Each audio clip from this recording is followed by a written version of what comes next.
저는 종교가 기독교이고 크리스찬이기 때문에 이런 간증을 할 기회나 또 어떤 곳에 가서 종교 이야기를 하는 경우가 간혹 있어요. 근데 제 스스로 조금 어떤 그런 이야기를 할 때 왜곡되지 않고 제 이야기를 잘할 수 있는 연습을 좀 하려고 하는 편입니다. 그래서 이 공간에서도 한번 그런 이야기를 나누려고 준비를 했는데 저조차도 좀 그런 불안감이 있었어요. 종교 이야기를 사람들 앞에서 하는 게 좀 괜찮을까라는 불안감이 있었고 이 고민을 민호 선생님에게 한번 털어놔 봤어요. 그랬더니 민호 선생님께서 너의 이야기가 어떤 너무 강한 설득이거나 폭력적이거나 강요만 되지 않는다면 그 이야기로 하여금 누군가는 또 다른 세상을 경험해 볼 수 있지 않을까라는 조언을 해주셨고 그 말에 조금 용기를 내서 이 자리에서 한번 이 이야기를 해보려고 합니다. 제가 이야기를 해도 될까요? 네. 네, 그러면 시작해 보도록 하겠습니다. 우리가 앞에 미래에 닥칠 어떤 예기치 못한 사고나 질병들이 왔을 때 준비하는 것들이 뭐가 있을까요?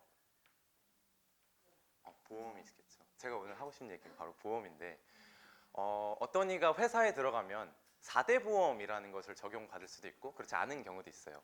회사가 아니더라도 개개인이 실비보험이나 작은 보험 하나쯤은 좀 갖고 있는 것 같아요. 혹시 보험 다 갖고 계신가요? 네. 보험이 없으신 분 계신가요? 네, 거의 대다수가 갖고 계시네요. 제 삶에서 처음 보험을 가졌던 건 20살 때인데 저희 어머니의 지인분께서 이제 아들 20살도 됐고 이제 군대도 가야 되고 좀 불안하니까 보험 하나 들어놔 봐 라면서 좋은 보험을 하나 추천해 주셨대요. 그래서 월 17만 원짜리 실비보험을 저한테 들어주셨는데 그 당시에 저를 위한 보험이어서 좀 좋긴 했지만 그 17만 원이라는 돈이 조금 아까웠어요. 아니 이 돈이면 치킨이 대체 몇 마리야? 라는 생각이 들 수도 있고 진영이 좀 계산하고 계신 것 같은데 내 용돈에 17만 원을 더해주면 얼마나 좋을까라는 좀 그런 생각을 했었는데 딱 5년 후에 그 생각이 완전 바뀌었어요. 제가 25살 때는 군대에 있었고 군대에는 이런 여담이 있어요. 훈련보다 위험한 건 축구다 라는 말이 있는데 제가 축구를 하다가 네, 발을 헛디뎌서 발목이 꺾였어요. 그래서 발바닥을 제가 마주했는데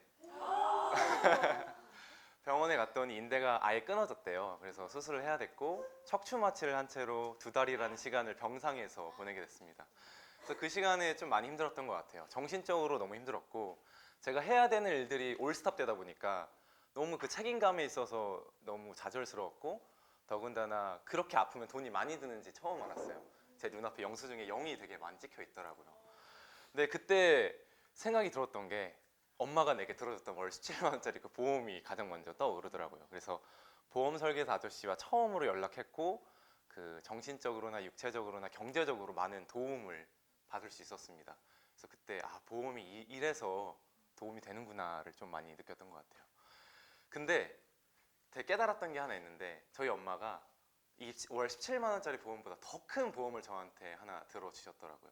그건 바로 하나님이라는 보험인데 제가 16살 때 엄마가 저를 교회로 데려가셨어요.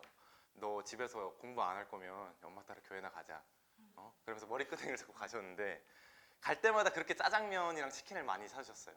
그리고 그때 게임을 너무 많이 좋아해서 문화상품권으로 저를 되게 유혹하시면서 교회 다니자라고 저를 데려가셨고 그렇게 저를 교회에 좀 익숙하게 해주셨던 것 같아요. 근데 그때도 마찬가지로 일요일날 교회 안 가면 그냥 놀 수 있을 텐데 왜 이걸 데려가지라는 그런 생각이 있었는데 그 이후의 삶을 살아가면서 작은 어떤 고통이나 큰 고통이 왔을 때 항상 하나님한테 전화하는 버릇이 생겼더라고요.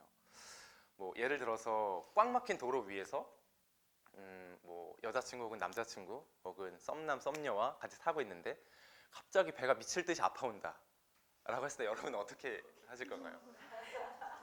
저는 화장실을 찾기 이전에 하나님한테 먼저 연락을 했던 것 같아요. 살려주세요 하나님. 이 상황을 제발 살려주세요 라고 했던 것 같고 제가 군대에서 인대가 끊어지거나 내 몸이 아프거나 혹은 내 사랑하는 사람이 아팠을 때 내가 할 수 있는 게 없다라고 판단됐을 때도 하나님께 무조건 연락을 했던 것 같아요. 그렇게 제가 기쁘거나 힘들 때 모두 하나님과 연락하는 사이가 지금은 돼버린 것 같습니다. 제가 이야기 드리는 건 하나님이라는 종신보험인데 이 보험을 보시면 다양한 약관들이 있어요. 근데 저는 약관에 따라서 성경을 읽고 있고요. 또 기도를 하고 있고 찬양을 하면서 살아가고 있어요. 근데 저희 어머니의 지인분께서 좋은 게 있어서 어머니한테 추천해줬던 것처럼 저도 뭔가 좋은 게 있으면 막 나누고 싶더라고요.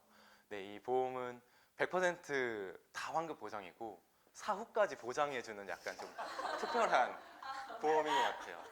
그래서 우리가 살면서 되게 어려운 일이 있을 때 친구들이랑 나누고 가족들이랑 나누고 책에서 막 해답을 찾으려고 하잖아요.